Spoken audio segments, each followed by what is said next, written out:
Здравствуйте. Вы меня узнали? Ну, конечно, узнали. Я мышка. Но необычная мышка я белая, очень редкая. И про нас, про белых мышей, очень много сказок. И одну из них вы сейчас услышите. Готовы? Итак, сказка называется «Белая шкурка». В сказочном мышином городке жила маленькая мышка. У нее была белая мордочка, белая спинка, белые бока. Словом, все, что у обычных мышей было серое, у нее было белым. Белой мышке не везло. Когда играли в прятки, ее тут же находили, хотя она сидела тихо за кустом, не попискивала. «Почему меня сразу находят?» «Потому что ты белая». «Какая белая?» «Как снег». «А что такое снег?» «Не знаешь?» «Не знаю». «А что такое сахар, знаешь?» «Знаю, знаю». «Так вот, ты белая, как сахар». Однажды к ней на улице подошла большая толстая мышь. «Пекарь, как хорошо, что я вас встретила!» «Я не пекарь», — ответила мышка. «Вы вся в муке. Пожалуйста, испеките нам пирог. У нас новоселье». Белая мышка никогда не пекла пирогов, но она вспомнила, как это делала ее мама. «Вам пирог с рисом или с капустой?»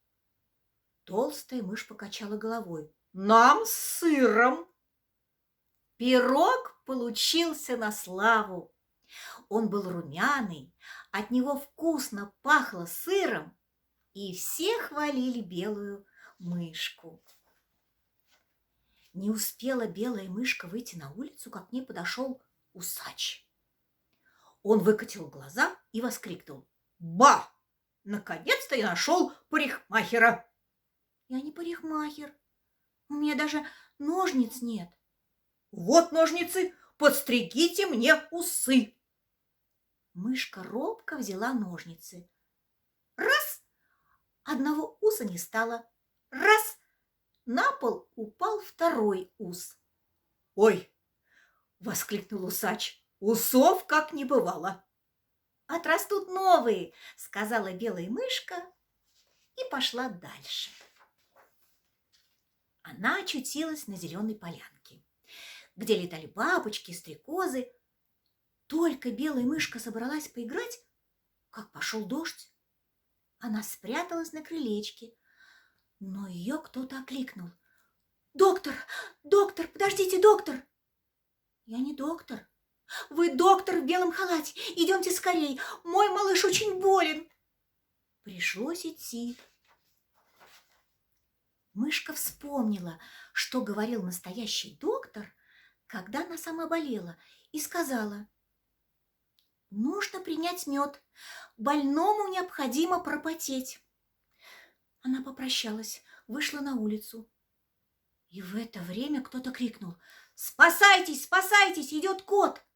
Все бросились в рассыпную, а белая мышка растерялась и осталась на месте. В 2 прыжка кот очутился рядом. «Кто такая?» — грозно спросил он. «Мышка».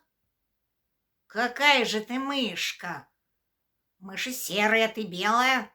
Съешь себя, потом живот будет болеть». И кот пошел прочь. «Почему это от меня будет болеть живот?» — обиделась белая мышка. Но обижалась она недолго, потому что хорошие дела можно делать в любой шкурке. Тебе понравилась сказка про белую мышку? Очень. Спокойной ночи, ребята. До новых встреч!